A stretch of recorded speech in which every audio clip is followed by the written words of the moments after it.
Olá, bem-vindos! Esta conversa de hoje é sobre a introdução ao auditoria governamental, um tema que foi preparado com base nos ensinamentos do professor Dr. Francisco Lorenz.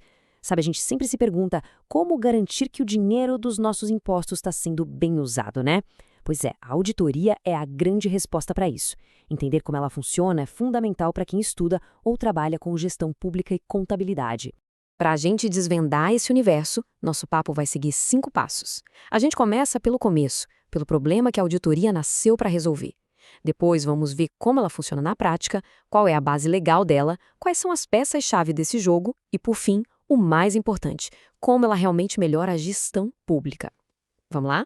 Então, tudo isso começa com uma relação que é a base da nossa sociedade, a relação entre as pessoas e o governo. No fundo, é uma questão de confiança. Essa relação tem até um nome chique, teoria da agência. Mas a ideia é bem simples. Pensa num contrato. A sociedade, que é a dona dos recursos, é o principal. E ela confia aos gestores públicos, os agentes, a tarefa de administrar o dinheiro e os serviços que são de todo mundo. E aqui vem o pulo do gato. Essa delegação de poder não é um cheque em branco de jeito nenhum. Ela vem com uma obrigação fundamental junto, a de prestar contas. Os gestores precisam mostrar com clareza o que foi feito com os recursos públicos. E isso leva a gente para a pergunta de R$ 1 milhão, né? Como é que a sociedade pode ter certeza de que essa prestação de contas é verdadeira, é confiável? Como saber se os gestores agiram mesmo pensando no bem de todos? É exatamente aí que a gente precisa de um mecanismo de verificação. E qual é essa ferramenta? Bom, como você já deve imaginar, a resposta é a auditoria. A auditoria governamental é justamente esse olhar de fora, um olhar independente. É como se fosse um árbitro de futebol. Ela olha o que foi feito, por exemplo, a construção de uma estrada, e compara com as regras do jogo, que são as leis, os contratos. O grande objetivo é dar segurança para a sociedade de que o dinheiro dela foi usado do jeito certo.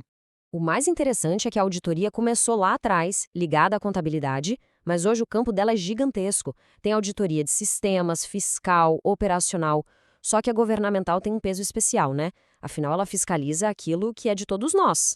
E essa fiscalização toda não é só uma boa prática ou uma recomendação. Aqui no Brasil, isso é uma obrigação que está escrita na nossa lei mais importante de todas, a Constituição Federal.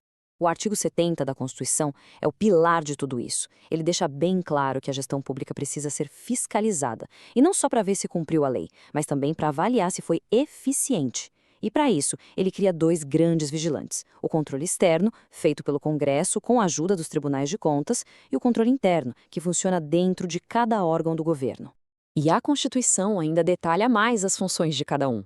E aí, por um conceito chamado princípio da simetria, tudo que vale para o governo federal vale também para os estados e municípios. Ou seja, esse modelo de fiscalização se espalha pelo Brasil inteiro, criando uma rede de controle.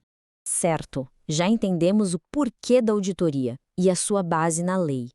Mas, no dia a dia, como é que uma auditoria acontece? Quais são as peças desse quebra-cabeça? Toda auditoria, sem exceção, tem essas 6 peças. Vamos imaginar um caso prático. O auditor, que é o profissional, vai avaliar um objeto, que pode ser o programa de vacinação da cidade. Para isso, ele usa os critérios, como as normas da Anvisa e as leis de saúde, como se fossem a sua régua. A parte responsável é a Secretaria de Saúde que toca o programa.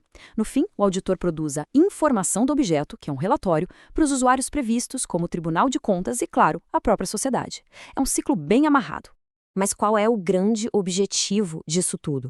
Será que a auditoria serve só para ficar caçando erro? De jeito nenhum. O propósito dela é muito mais construtivo.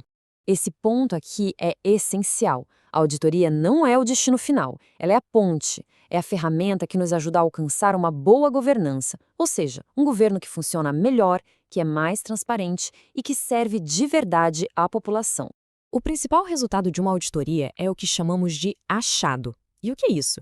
Um achado acontece quando o auditor compara a realidade com a regra e encontra alguma diferença importante, algo que precisa ser contado, ser relatado. E é muito importante entender que achado não significa necessariamente problema. Pode ser um achado negativo, claro, como uma obra que custou o dobro do previsto. Mas e se o auditor descobre que uma escola pública criou um método de ensino tão bom que os alunos estão aprendendo muito mais rápido? Isso é um achado positivo, uma boa prática que pode ser copiada por outras escolas. E no final das contas, o ciclo se fecha.